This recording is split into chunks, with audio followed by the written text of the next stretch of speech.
Hello नमस्कार दोस्तों, स्वागत है आपका आपके अपने YouTube चैनल फ्यूचर गोल्स में। आज हम लोग बहुत ही इम्पॉर्टेंट टॉपिक पढ़ने वाले हैं जो आपके एग्ज़ाम के लिए बहुत ही इम्पॉर्टेंट होगा। और उस टॉपिक में हम सभी लोग ये सोचेंगे समझेंगे कि मैग्नेटिक फील्ड के लिए जो फॉर्मूला आया था वो कैसे हुआ था। तो सबसे पहले हम लोग थोड़ा सा डिस्क्रिप्शन कर लेते हैं कि चीज़ें किस हिसाब से फिर से होंगी, है ना। तो एक वायर में करंट फ्लो होगी। करंट फ्लो होने का मतलब है कि उसमें चार्ज फ्लो होगा। चार्ज फ्लो होने से जैसा कि हम लोग पहले वाले वीडियो में पढ़ चुके हैं कि उसमें एक फोर्स लगता है। अगर आपने वो नहीं देखा है तो आप प्लेलिस्ट में जाइए, देखिए और समझिए, ठीक है ना। उसमें चार्ज फ्लो होगा, चार्ज की वजह से उसके चारों तरफ एक मैग्नेटिक फील्ड बनेगी। उस मैग्नेटिक फील्ड को काउंट और फाइंड किया सबसे पहले बायो-सेवर्ट्स ने, ठीक है ना। तो हम लोग आज पढ़ेंगे बायो-सेवर्ट्स लॉ, उसके बाद में उसके एप्लीकेशन, उसके बाद में जो हमारा परमेबिलिटी दिया हुआ है उसकी वैल्यू पढ़ेंगे, उसका मान क्या होगा, क्या क्या रिलेशन हो सकते हैं, डायमेंशन क्या होगी, ये सब पढ़ने वाले हैं। ओके, तो हमें सिर्फ और सिर्फ इतना ही पढ़ना है। तो हम लोग छोटे से एग्जाम्पल के साथ में अपना लेक्चर शुरू करते हैं और साथ चलते हैं, है ना। तो स्टार्ट रहेगा हमारा ये कि हमने मान लिया एक वायर है, ये इस वायर में एक करंट फ्लो हो रही है आई। इस वायर में करंट फ्लो हो रही है आई। करंट फ्लो होने का मतलब क्या होता है, सबसे पहला क्वेश्चन यही बन जाएगा अगर आप समझना चाह रहे हैं। तो करंट फ्लो होने का मतलब ये है कि हमने यहाँ पर बैटरी कनेक्ट करी है, यहाँ से इधर से लगा दिया है बैटरी, और इसमें प्लस वाला चार्ज इधर है, प्लस से इधर जाएगा, माइनस में आ जाएगा। और ये भी आपको याद रखना है कि अपोजिट डायरेक्शन में ही, अपोजिट डायरेक्शन में करंट के अपोजिट डायरेक्शन में चार्ज का फ्लो होता है। जैसे यहाँ पर देखिए ये इधर जा रही है तो इसका मतलब ये है कि यहाँ पर प्लस होगा, यहाँ पर माइनस होगा। और चार्ज का फ्लो किधर से किधर की ओर होता है, तो माइनस से प्लस की ओर चार्ज का फ्लो होता है। ये आपको याद रखना है क्योंकि ये आपके लिए एक बेसिक सा इंपॉर्टेंट क्वेश्चन है। आपसे एग्जामिनर पूछ सकता है या कोई भी पूछ सकता है, इसको आपको याद रखना है, ठीक है ना। तो यहाँ पर एक करंट आई फ्लो हो रही है, एक हमारे पास वायर दिया है, कंडक्टिंग वायर है, इस वायर में करंट फ्लो हो रही है। ओके, करंट फ्लो हो रही, ठीक है। अब करंट फ्लो होने के साथ में इसके आसपास क्या क्या चीज़ें हो सकती हैं, क्या एक्शन हो सकता है, ये समझना है। तो हमने मान लिया एक करंट यहाँ पे फ्लो हो रही है और हमने अपना एक मैग्नेटिक निडल यहाँ पे ला के रख दिया, सब जगह पर चेक करके देखा। हमने यहाँ रखा, यहाँ रखा, यहाँ रखा, यहाँ रखा, हर जगह पर रख के चेक किया। तो हमने ये देखा कि हर जगह पर, यहाँ पर, यहाँ पर, यहाँ पर, यहाँ पर और इसके सामने, सब जगह पर मैग्नेटिक फील्ड की वैल्यू कुछ अलग अलग थी। जैसे जब हमने इसके सामने यहाँ पर रखा तो उस मैग्नेटिक फील्ड की वैल्यू थी 10, मान लीजिए 10 थी। यहाँ पर गए 9, 8, 7, 6, 5, 4, 3, 2, 1, 0। इसके सामने आने पे 0 हो रही थी, यहाँ पर 10 थी। ऐसे करके फिर यहाँ पर है, यहाँ पर 0, यहाँ पर 10, यहाँ पर है, यहाँ पर 10, यहाँ पर 0, यहाँ पर 0, यहाँ पर मिडिल में।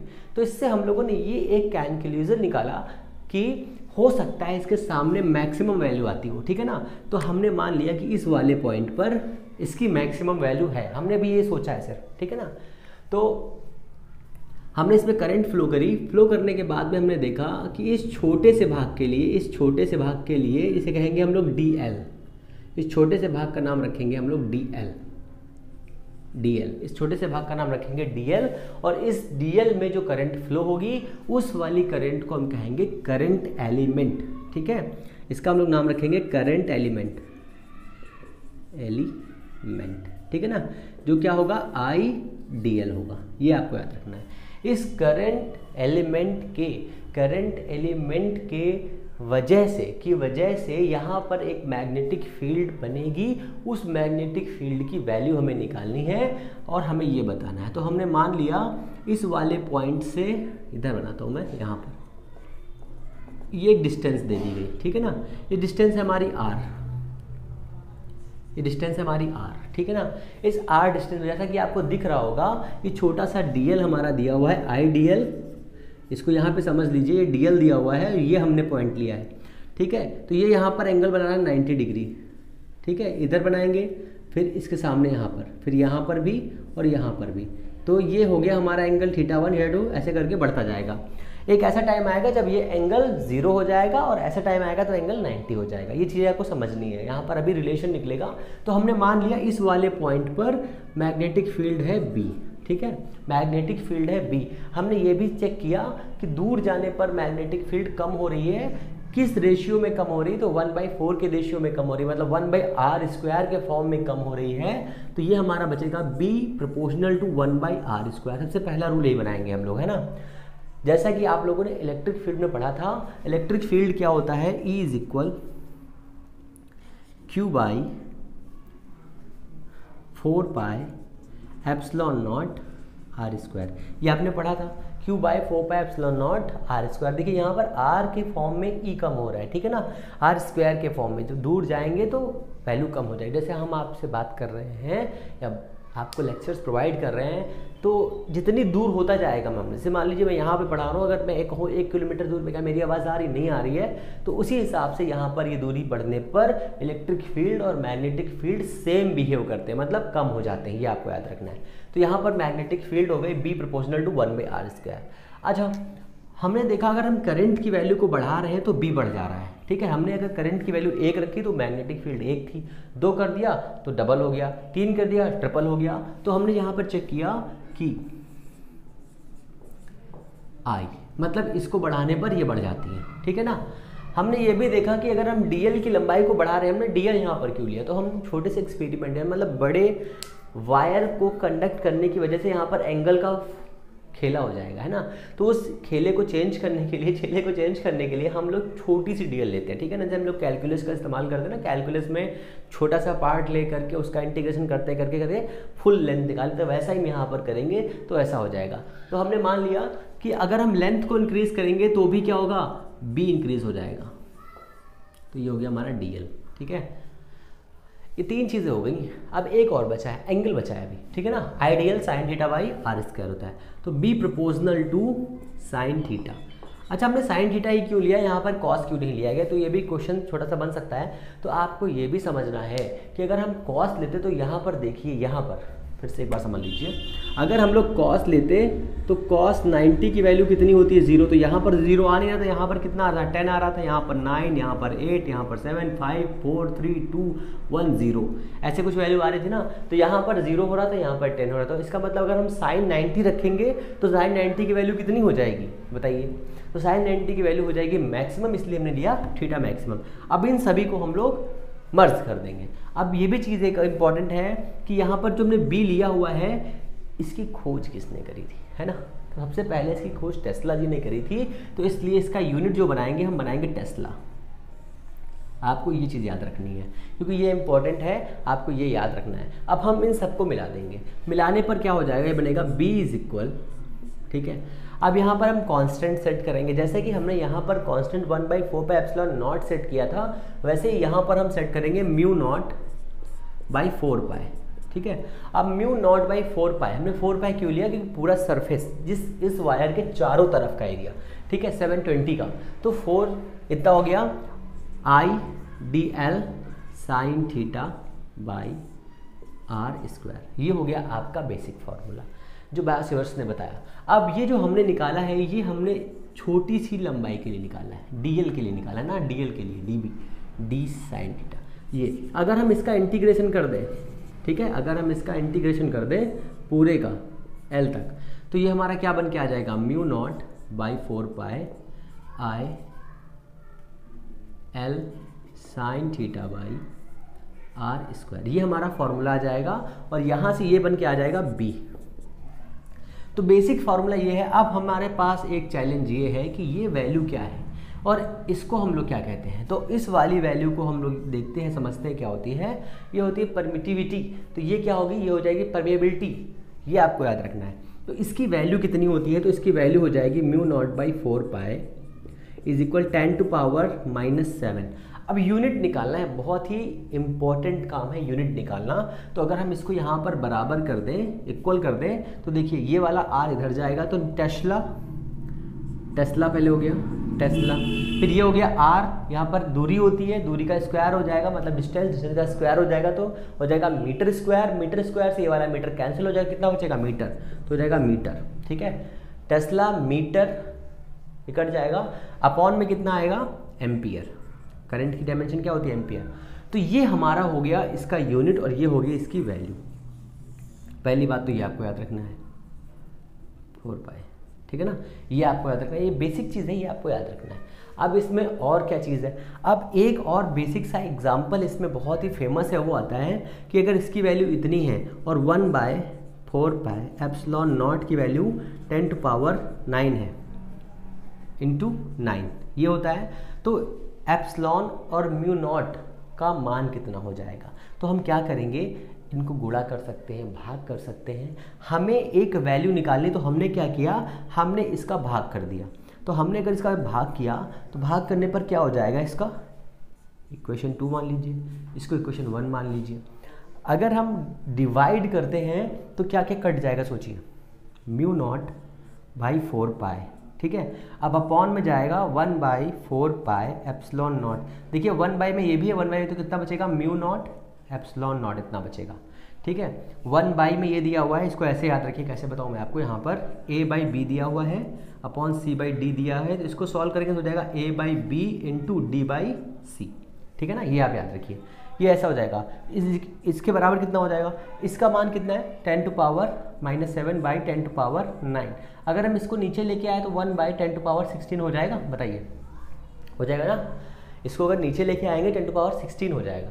अब 10⁻16 यहाँ पर 9 भी है, ये तो मैं भूल ही गया था। अगर ये इतनी वैल्यू है, अगर ये इतनी वैल्यू है तो यहाँ पर अब इसका मान कितना हो जाएगा, 1/3 10⁸ का होल स्क्वायर हो जाएगा। अब आपको ये पता है ये किसकी वैल्यू होती है, सी स्क्वायर की वैल्यू होती है, तो 1/c² is equal to mu naught epsilon naught हो जाएगा। तो c इज इक्वल कितना हो जाएगा, c इधर जाएगा तो हो जाएगा 1/म्यू नॉट एप्सिलॉन नॉट। कभी कभी आपको कंफ्यूज करने के लिए ये वाली वैल्यू को बढ़ा के कर देते हैं, म्यू आर कर देंगे, एप्सिलॉन आर कर देंगे, रिलेटिव परमिटेबिलिटी और परमिटिविटी का रिलेशन करके ये कर देंगे। तो आपको ये वाला फार्मूला भी याद रखना है, ये वाला फार्मूला भी आपके लिए मोस्ट इंपॉर्टेंट है, क्योंकि ये क्वेश्चन एग्जाम में कई बार पूछा गया है। ओके, तो यहाँ पर अब क्या करना है, इसके आगे ये हमारा हो गया बेसिक सा बायो-सेवर्ट्स लॉ, मैंने ये तो लिखा ही नहीं, ठीक है ना, ये आपका बायो-सेवर्ट्स लॉ हो गया। इस बायो-सेवर्ट्स लॉ में आपको कुछ चीज़ें याद रखनी है। अगर एक करंट कैरिंग कंडक्टर में हम करंट को फ्लो करते हैं, ठीक है, तो करंट की वजह से इसके चारों तरफ एक मैग्नेटिक फील्ड बनता है जिसकी वैल्यू लंबवत, तार के लंबवत परपेंडिकुलर मैक्सिमम होती है, ठीक है, मैक्सिमम होती है यहाँ पर। तो ये हो जाएगा be proportional to, magnetic field जो है करंट के डायरेक्टली प्रोपोर्शनेट, लंबाई के लेंथ के डायरेक्टली प्रोपोर्शनेट होगी, और जो लेंथ होगी, ठीक है, जिस पॉइंट पर हम लोग फाइंड कर रहे हैं उसके स्क्वायर के इन्वर्सली प्रोपोर्शनेट होगी, और थीटा के भी डायरेक्टली प्रोपोर्शनेट होगी, ये आपको याद रखना है। अब इसमें आपको ये चीज़ याद रखनी है, एक और इसमें आपको याद रखना है राइट हैंड थंब अ पाम रूल, ठीक है ना।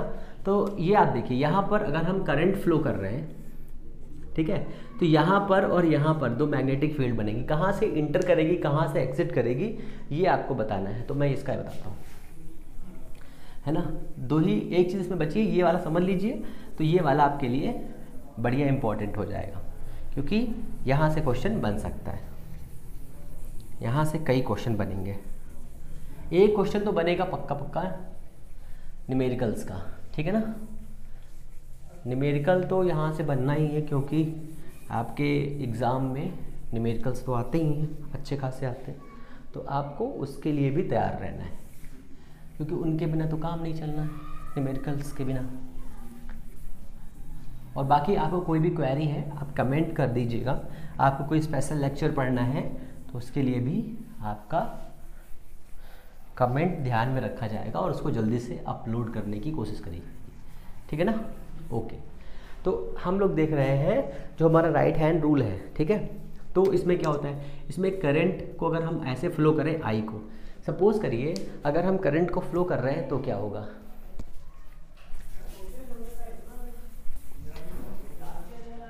ठीक है, तो हमने माना कि इसमें करंट फ्लो हो रही है आई, ठीक है। ऊपर की तरफ फ्लो हो रही है तो हम अपने अंगूठे को इसके ऊपर अंगूठे को सेट करेंगे, अंगूठा हमारा करंट दिखाएगा और जिधर ये हमारी फिंगर्स मूव होंगी उधर हमारा मैग्नेटिक फील्ड होगा। तो हमने इसको इधर रखा तो ये अंदर की तरफ मूव होगी तो यहाँ पर मैग्नेटिक फील्ड अंदर की तरफ जाएगी। अंदर की तरफ का पता है आपको निशान कैसा लगा रहता है, और ये बाहर की तरफ होंगी एरो, ठीक है। ये क्वेश्चन बहुत ही इंपॉर्टेंट है, कई बार पूछा जा चुका है। यहाँ पर क्या हो जाएगा डॉट, यहाँ पर क्या हो जाएगा cross.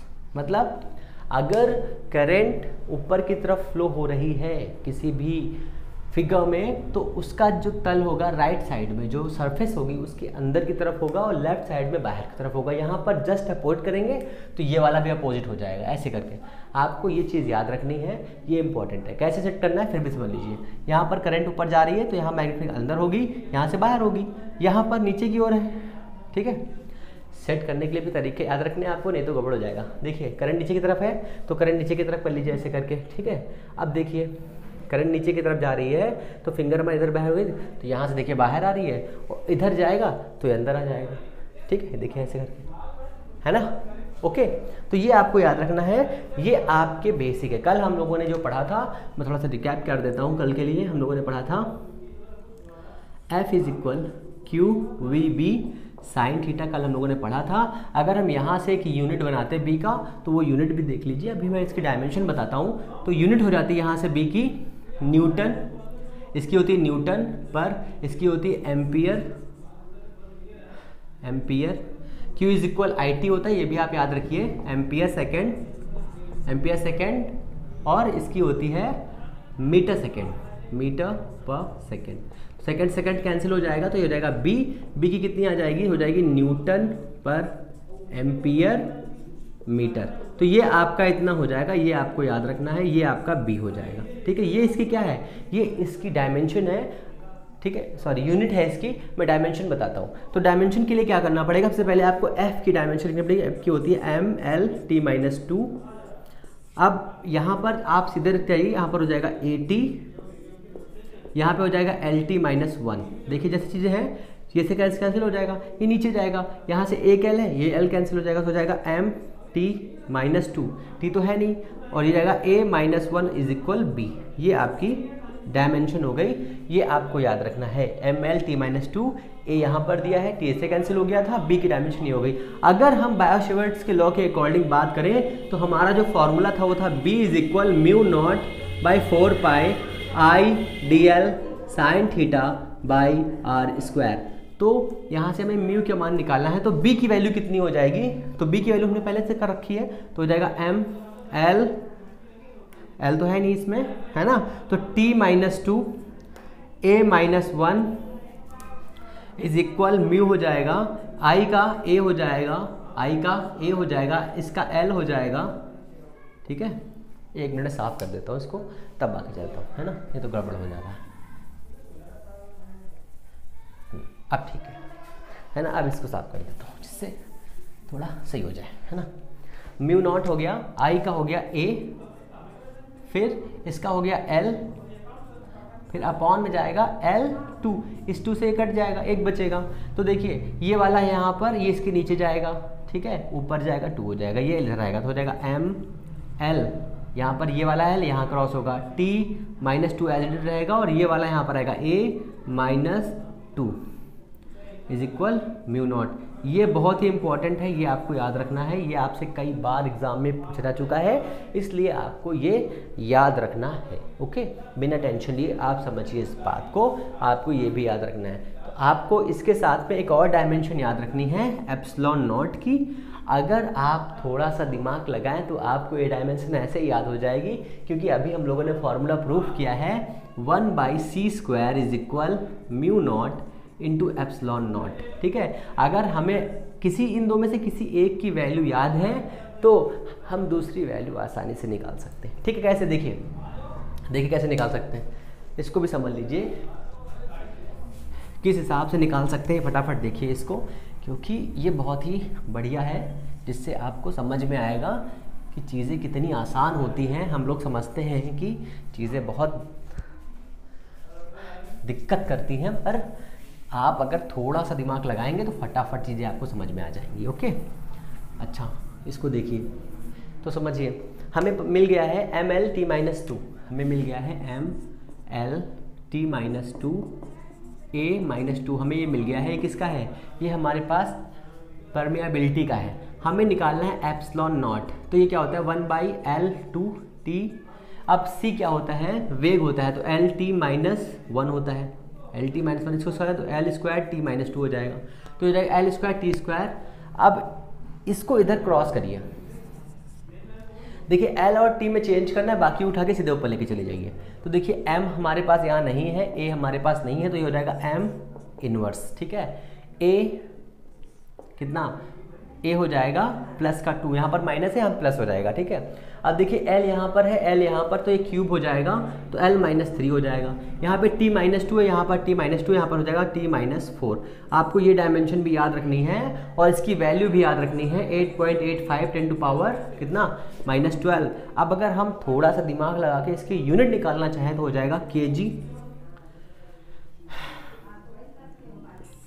kg metre cube second 4 ampere square. या फिर इसकी जगह पर हमारा एक फॉर्मूला जो हमने अभी हम लोग ने देखा, यहाँ पे लिखते हैं epsilon naught Q by r square. तो ये हो जाएगा हमारा कितना? ये हो जाएगा हमारा एप्सिलॉन नॉट की यूनिट इस फॉर्मूले का, मतलब जिसे बल दिया होगा, जिसे फोर्स दिया होगा, उसके अकॉर्डिंग क्या हो जाएगी? इसको इधर लेके जाइए और उसको नीचे लेके आइए, तो हो जाएगा कितना?